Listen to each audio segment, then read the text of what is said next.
Asante. Habari tena za jioni. Habari za jioni. Tena tuone mikono ya wageni wetu, sababu wageni tunawapenda sana, ndio maana tunahitaji kuwaona. Ndio mmoja hapa na wengine, mikono ya wageni. Asante sana. Mungu aendelee wabariki, sababu mko wageni wazuri. Na jana tulikuwa na somo ambalo lilisema ahadi karibuni inatimia, na ahadi hii tuliona ni ya ujio wa Yesu, na tukaona kuwa udanganyifu nao utapakanya mahali pengi. Watu wanaposema ya kuwa Yesu ataiba kanisa, si ukweli. Wanaposema kuwa Yesu atakuja kwa siri kunyakua kanisa, si ukweli. Na tukaona wengine wanasema kuwa Yesu amekuja kwa roho. Sasa tunamsubiri aje kwa mwili, lakini tuliuliza maandiko yakasema kuwa ni uongo. Yesu anapokuja atakuja mara moja. Ufunuo 1:7 ikasema kuwa kila jicho litamuona. Na somo la jioni ya leo linasema udanganyifu mkuu ambao umetapakanya duniani pote. Somo linasema udanganyifu mkuu ambao umetapakanya duniani pote. Na hasa unapochunguza kuhusu hali ya maisha na kufa, hapa kuna mchanganyiko. Watu wengi wanasema kuwa mtu anapokufa wenda anaweza kufa hapa akazalika mahali pengine. Ile ndio wanaitaka incarnation. Wanasema mtu unaweza kufa hapa Goma na wenda unapata bahati nyingine ya kuzaliwa unakuwa presidenti wa Marekani.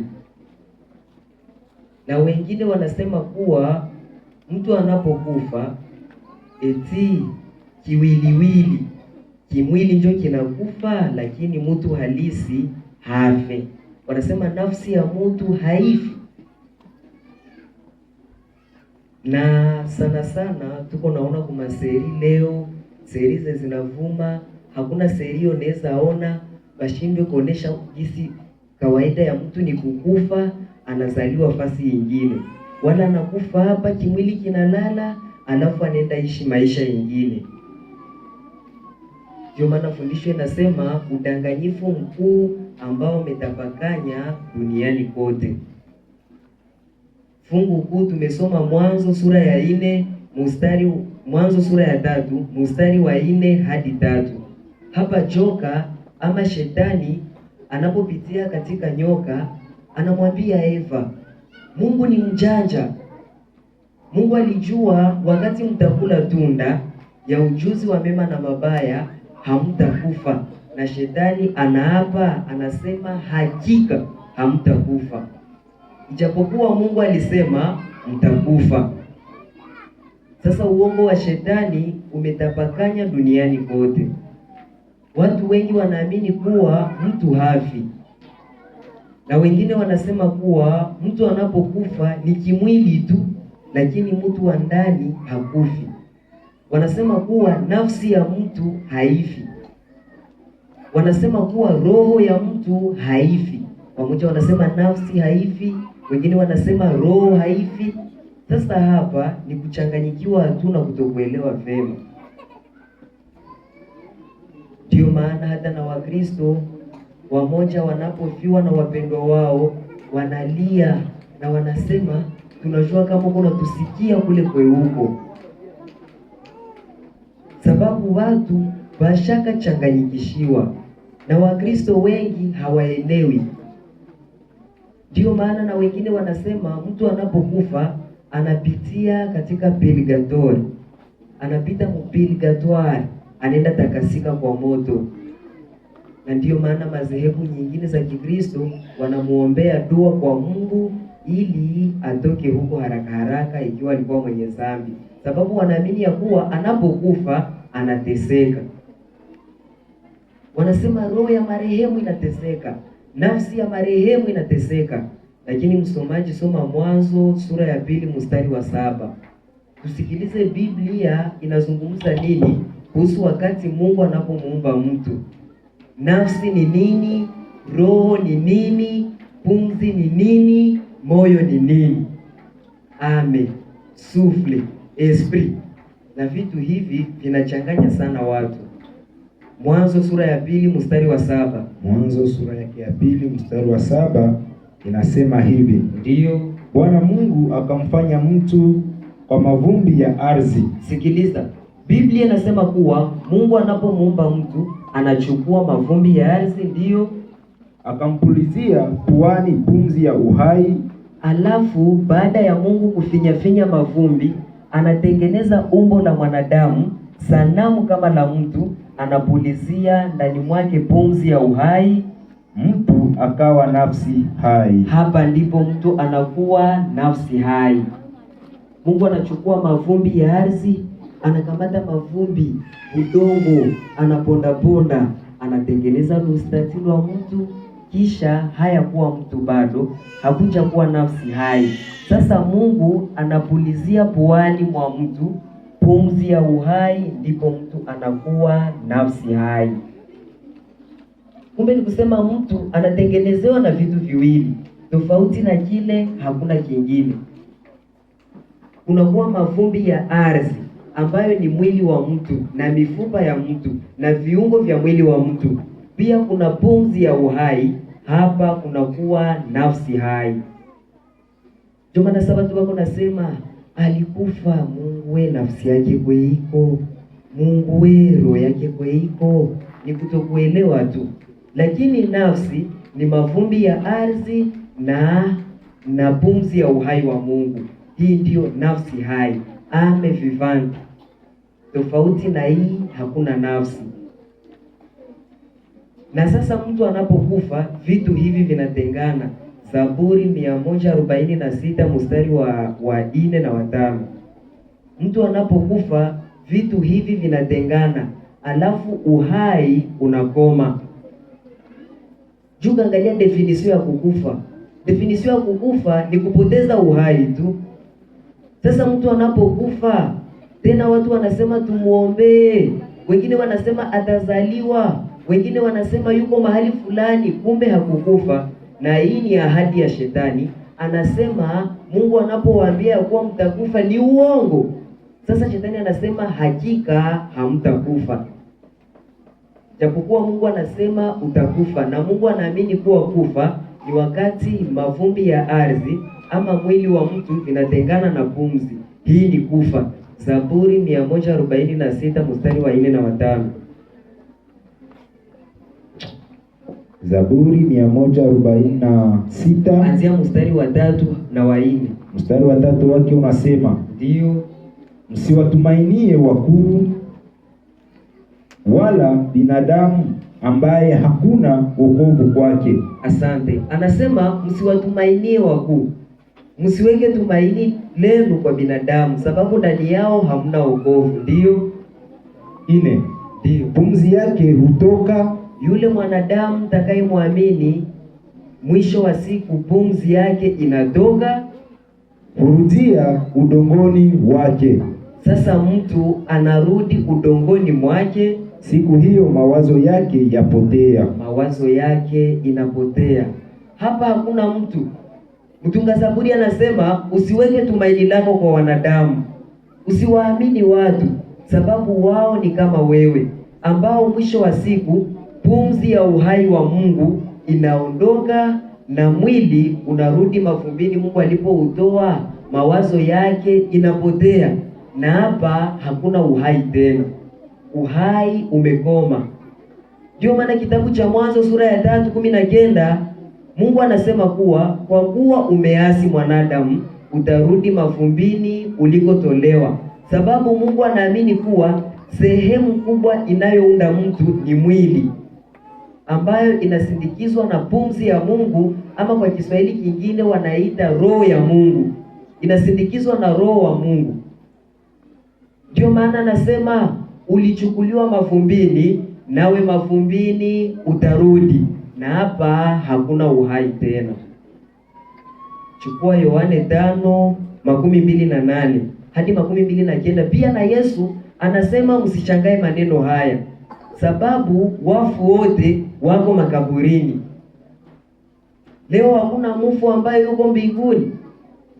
Hakuna mfu ambaye baada ya kufa anakwenda peponi kama watu wanavyozungumza. Wengine wanawafanyizia sala eti Mungu wapokee, Mungu wachukue, ni watakatifu wako. Lakini Yesu anasema msishangae, sababu mtu anapokufa anasubiri hukumu. Yohane 5:28 hadi 29.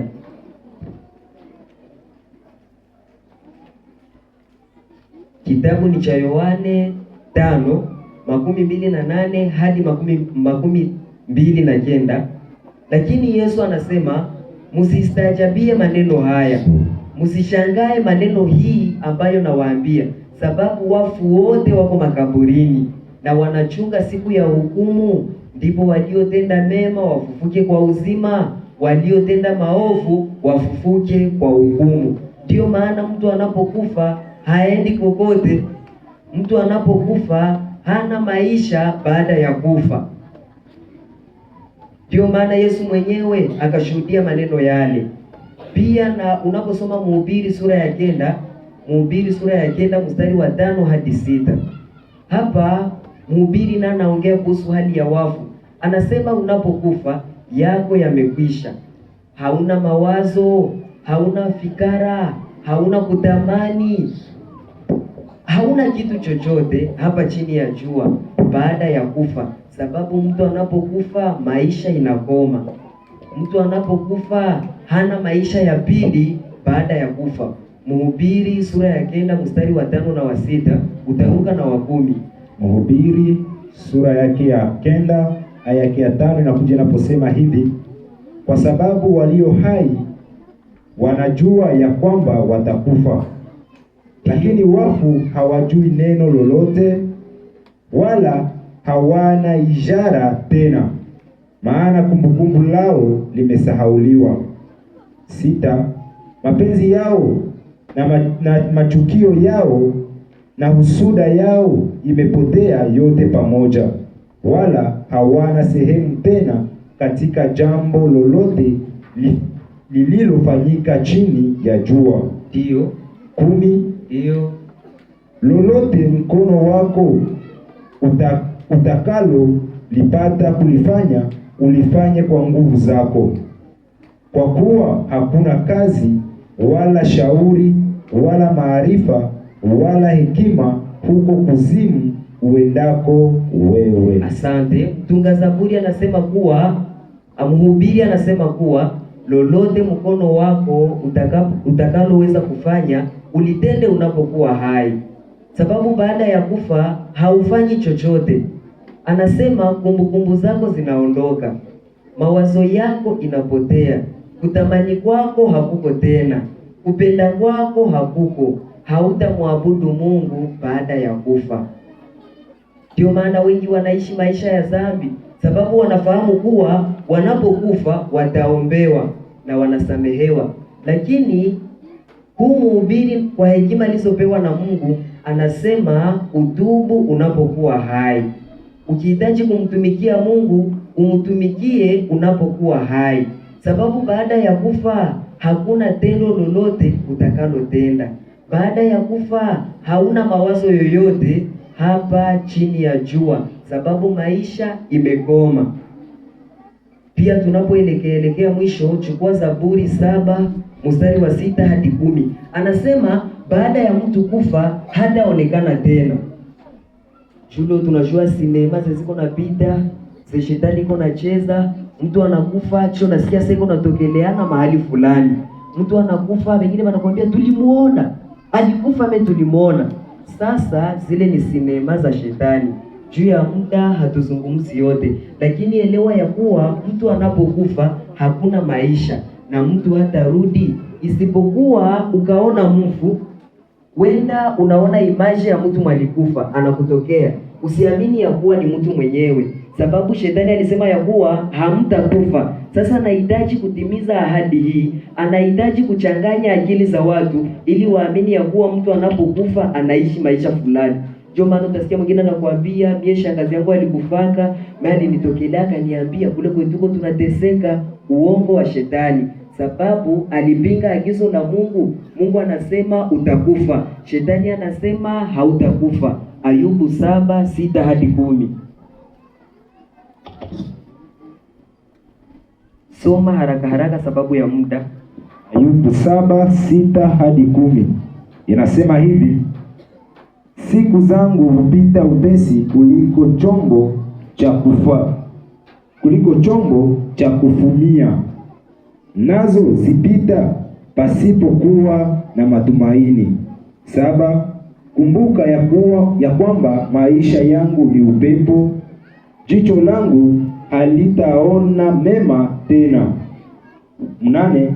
Jicho lake huyu anionaye halitaniangalia tena, macho yako yatanielekea, lakini sitakuwepo.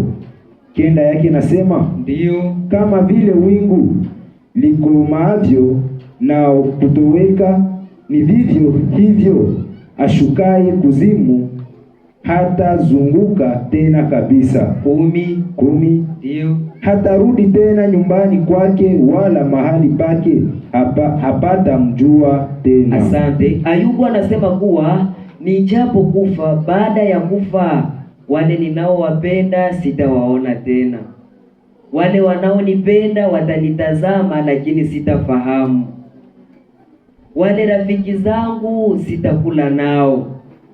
Na anasema nyumba yangu nzuri, kwangu kuzuri, mali yangu nzuri sitairithi tena. Na anasema sina nafasi nyingine ya kurudi kwa watu wangu ninaowapenda. Hii ni baada ya kufa. Ndio maana mtu anapokufa, alafu unaona picha ya mtu aliyekufa, anakutokezea katika ndoto, ama watu fulani wanashuhudia kuwa waliwaona, si ukweli. Hii ni uongo wa shetani, sababu ameahidi hamtakufa hakika. Sasa Mungu anasema mtakufa, na makanisa mengi yamepotea. Makanisa mengi yamekubali udanganyifu wa shetani, na ndio maana wanafundisha watu, wanasema mtu anapokufa mwili unakwenda kaburini, alafu roho inakwenda kwa Mungu. Hawafahamu roho ni nini. Roho ni pumzi ya uhai wa Mungu. Ndio maana Yobu anasema ninapokufa ninalala usingizi wa mauti, wale ninaowapenda siwaoni tena, wanaponitazama sitawafahamu, mali yangu sitairithi, watu wangu sitawajua tena, na kwangu sitaparudi tena. Hii ni hali ya mtu baada ya kufa. Mtu anapokufa ni kama usingizi. Ndio maana Yohane 11:11 Yesu anasema ndugu yetu Lazaro amesinzia. Mauti inafananishwa na usingizi, sababu mtu ambaye amelala kama haloti, hakuna kitu chochote kinachopitika. Ndio maana mpendwa msikilizaji, jioni ya leo Yesu anakuita, na kuna tumaini kwa wale watakaoshinda. Ujapokufa leo sababu ya Yesu, ujapokufa katika njia ya kweli na haki, kuna tumaini ya uzima wa milele. Soma Danieli sura ya 12 mstari wa 12. Danieli 12:12. Sura yake ya 12 mstari wa 12. 12 yake inakuja inaposema hivi. Danieli 12:2.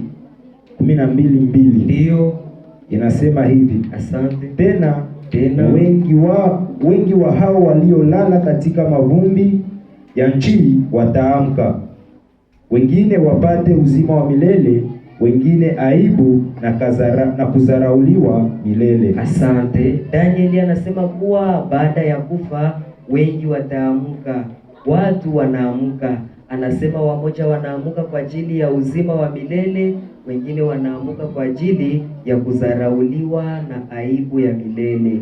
Ndio maana jioni ya leo Yesu anakuita, anasema heri wafu wafao katika Kristo, sababu wanapumzika taabu zao katika dunia hii. Jioni ya leo unasema nitaendelea kuishi maisha ya Ukristo, nitaendelea kuwa mwaminifu kwa Yesu, nijapokufa nina tumaini la uzima. Simama tuombe pamoja. Na wageni wetu jioni ya leo, nanyi mnasema sisi kama wafuasi waaminifu wa Yesu tuna tumaini la ufufuko, tujapokufa tutafufuka, na tunarithi uzima wa